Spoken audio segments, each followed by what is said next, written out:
Well, now they're running for Congress. Retired SEAL sniper Brady Duke is running for Florida's 7th congressional district. Morgan Luttrell served multiple tours in Iraq and Afghanistan and is aiming to represent Texas's 8th congressional district. And retired SEAL commander and former Interior Secretary Ryan Zinke is running for Montana's newly created 1st district. All three heroes join us now. Gentlemen, good morning and welcome to the show. Great to be with you, Joey, and Semper Fi. Hoorah, I like that. Thanks for the love. All these SEALs around me, and I'm just like the Marine that gets to talk to them. Secretary Zinke, I wanted to go to you first. You know, you were in Congress. Obviously, you left to serve in the administration. Now you're looking to go back. As a retired SEAL, what do you think this presumably Republican-led Congress can get done for veterans and our military at large? You know, a lot. And Joey, I want to emphasize that America's not weak. I know a lot of people out there have fear, uncertainty, and doubt, but America is far from weak. This administration is weak, but there's a big difference. We have the energy resources, we have the innovation, we have the strongest military, as you know, ever assembled in the history of mankind. So I prefer to be a Reagan, the glass is half full. I think Congress can do great things. One, we need to take the majority back to Republicans, and we have to learn how to lead. You know, it's easy in the minority to say no, especially with the Pelosi machine. But when you have the majority, you got to get to yes, and you got to consolidate a message about what we're willing to fight for, what we're willing to stand for as a country, and our values. And I think Congress can. You know, even with a split government, I think Americans just want to see something done. They want to see some type of unity. Morgan, listen, man. You know what the pitfalls of the VA and the veterans health care system is. You've worked in it. Now you're running for Congress. Is that one of the things you're looking to change? And what do you think, you know, that having more veterans in Congress can do for veterans in the country? Oh, more veterans in Congress, it just lends to perspective. We know, as you just stated, the pitfalls and the shortcomings of the Veterans Affairs Department. And I look forward to getting in there and knuckling down on that and saving the lives.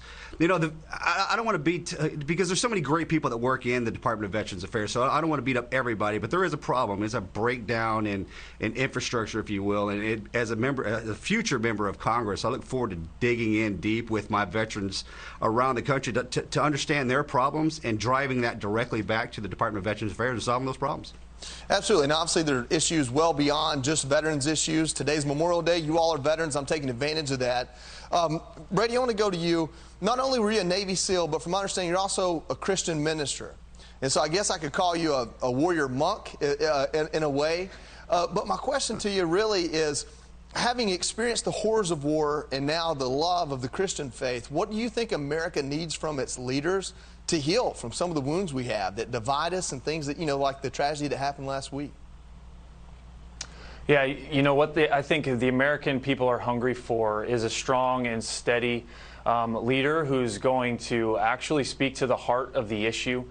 With what we've seen this last week in Texas, you know, we're seeing a massive issue with the stability of the mind and the stability of the heart of the people coming out of this pandemic. And we need to see steady leadership that has the best in mind for those that they claim to care for. And I think that's what you're going to get from these men on the screen with myself here, is that we've served this country, we've sacrificed for this country, and we know the needs of the everyday American and the families who are struggling with Bidenflation and all of the chaos going on. And so we have to put American families first and restore the American family at the heart. Absolutely. Secretary Zinke, it's Memorial Day. We're honoring fallen heroes. I know each of you, just like myself, have brothers that you'd like to honor today. Is there somebody you'd like to honor? Do you have a message you'd like to share with us?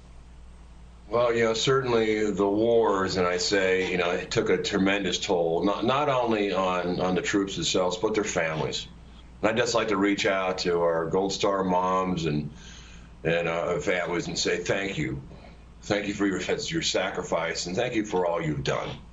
And lastly, Joey, you know, there are going to be probably a half a dozen SEALs and a half a dozen Green Berets that are all coming to Congress this session.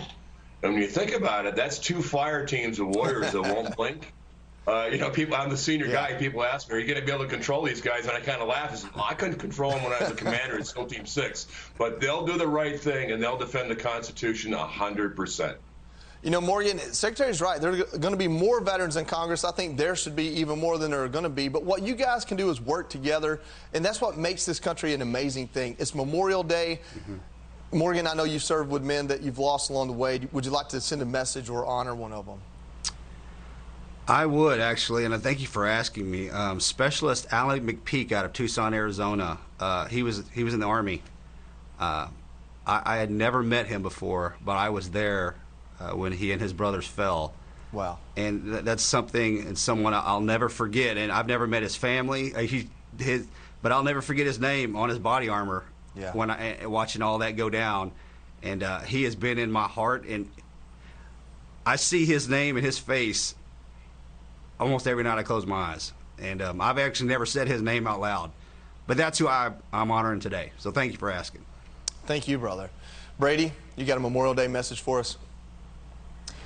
Yeah, someone that I want to honor is SO1 Remington Peters. He's a man that I served for as a former SEAL. He was actually passed away doing a performance over New York City on Memorial Day in 2017. And so, you know, the message that I want to say to Americans is, you know, thank veterans who are serving and have lost loved ones. Thank those Gold Star families for the sacrifice.